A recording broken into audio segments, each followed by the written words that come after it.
श्रीमंत माधव देव जी के चरणों में प्रणाम कर कर मेरी बात की शुरुआत करता हूं। आज महात्मा गांधी की पुण्यतिथि है। बापू ने पूरे देश को आंदोलित कर कर हमें स्वराज दिलाया था। आज मैं पुण्यात्मा महात्मा गांधी जी को भी प्रणाम करना चाहता हूं। भाइयों और बहनों, आज यहां पर लगभग 825 करोड़ की लागत से 5 परियोजनाओं का भूमि पूजन और उद्घाटन हुआ है। सबसे पहले मैं आसाम के मुख्यमंत्री श्री हेमंत बिस्वा शर्मा को डिब्रूगढ़ की जनता की ओर से बहुत बहुत बधाई देना चाहता हूं। इन्होंने 2025 में घोषणा की कि असम को हम समावेशी बनाएंगे और डिब्रूगढ़ को असम की दूसरी राजधानी बनाने का उन्होंने निर्णय घोषित किया। हमने कांग्रेस की भी सरकारें देखी हैं, कई सारी घोषणाएं सिर्फ घोषणा बनकर रह जाती थी, मगर ये तो भाजपा सरकार है। हेमंत बिस्वा शर्मा ने घोषणा की और आज 250 एकड़ में असम के दूसरे विधानसभा परिसर का शिलान्यास हुआ है। डिब्रूगढ़ वालों, आज पूरे भारत में मेरे डिब्रूगढ़ के वासी राजधानी असम के वासी माने जाएंगे। आप लोगों को बहुत बहुत बधाई। ये समावेशी विचार कि असम का हर क्षेत्र इसकी असम पर मलकियत है। यहां ढेर सारे जाति समुदाय ट्राइब्स रहते हैं, वो सभी का असम पर अधिकार है और सब मिलजुल कर एक महान असम बनाएंगे। इस विचार को मूर्तिमंत करने का काम हेमंत बिस्वा शर्मा का ये फैसला करेगा। मैं फिर से आप लोगों को अनुरोध करता हूं कि एक ऐतिहासिक निर्णय पर ताली बजाकर हेमंत बिस्वा शर्मा का अभिनंदन करिए। मित्रों, मोदी जी ने पूरे देश भर में खेलों के लिए हमारे युवाओं में एक उत्साह भरने का काम किया है। स्पर्धा चाहे राष्ट्रीय हो, अंतर्राष्ट्रीय हो, एशिया की हो, हमारे युवा आज खेलों में बहुत अच्छा प्रदर्शन कर रहे हैं।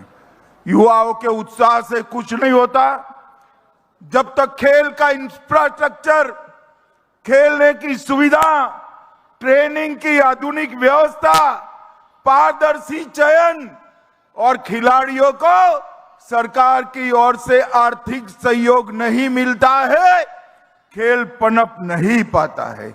और आज डिब्रूगढ़ में मल्टी डिसिप्लिनरी स्पोर्ट कॉम्प्लेक्स, इसके प्रथम चरण का लोकार्पण कर दिया गया है।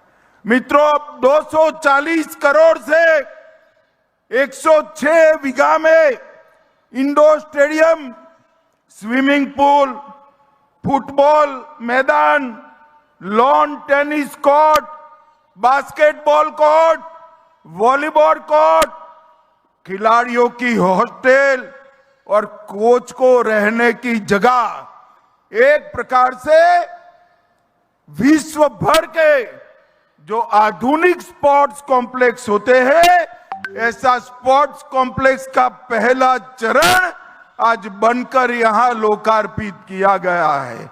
और इसके साथ ही 209 करोड़ से दूसरे चरण का शिलान्यास भी हुआ है। मित्रों, जैसा मैंने आगे बताया, यहां पर डिब्रूगढ़ में पूरे आसाम की विधानसभा आई है। इसके साथ साथ आसाम के हर विधायक का फ्लैट भी डिब्रूगढ़ में बनने वाला है। ये हमारे लिए बहुत महत्वपूर्ण है। विधानसभा आने से डिब्रूगढ़ के क्षेत्र को, चाय की इस राजधानी को नई आर्थिक ताकत मिलने वाली है और ये सम्मान पूरी देश भर में बहुत कम स्थानों को मिला है कि राज्य की दूसरी राजधानी बनने का। फिर से एक बार डिब्रूगढ़ वालों को बहुत बहुत बधाई। मित्रों, यहां पर world life and research institute Dibrugarh 292 crore से 120 बीघा में बनेगा। इसमें डिसीज सर्वेलेंस की व्यवस्था, रिसर्च की व्यवस्था, डायग्नोसिस की व्यवस्था और कैपेसिटी बिल्डिंग, ये सभी कराए। हेमंत जी ने मुझे नीचे इसका मानचित्र बताया। मैं और सर्वानंद जी थे। मैंने हेमंत जी के कहा है कि पशुओं के साथ साथ पक्षियों के लिए भी ये सारी व्यवस्था यहां पर कर दीजिए, जिससे व्यवस्था कंप्लीट हो जाएगी। मित्रों, साइंटिफिक रिसोर्स और जेनेटिक डिजीज की स्टडी यहां पर होकर ये विश्व में अपने आप का बहुत महत्वपूर्ण स्थान बनने वाला है। और आज मेरे मन का जो सपना था वो भी पूरा होने वाला है।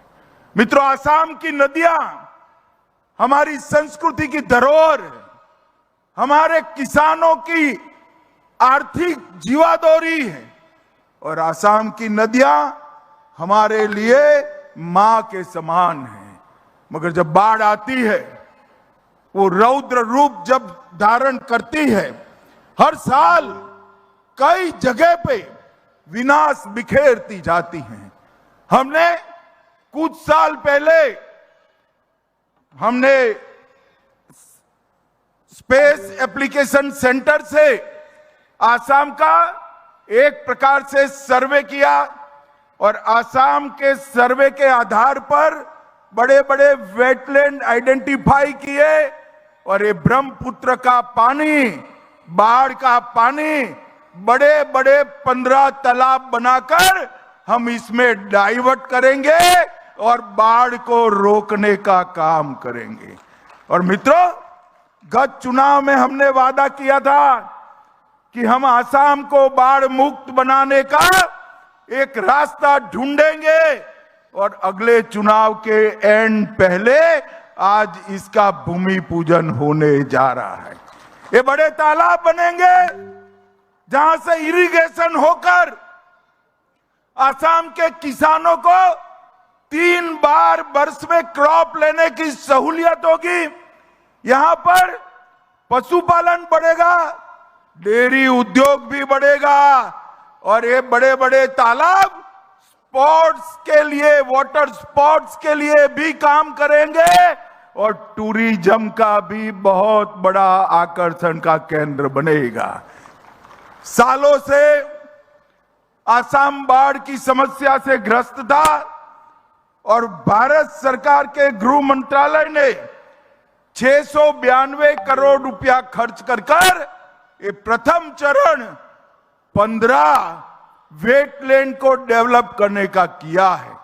ये बहुत महत्वाकांक्षी योजना है। इससे 7.5 लाख लोगों को बाढ़ से बचाया जाएगा।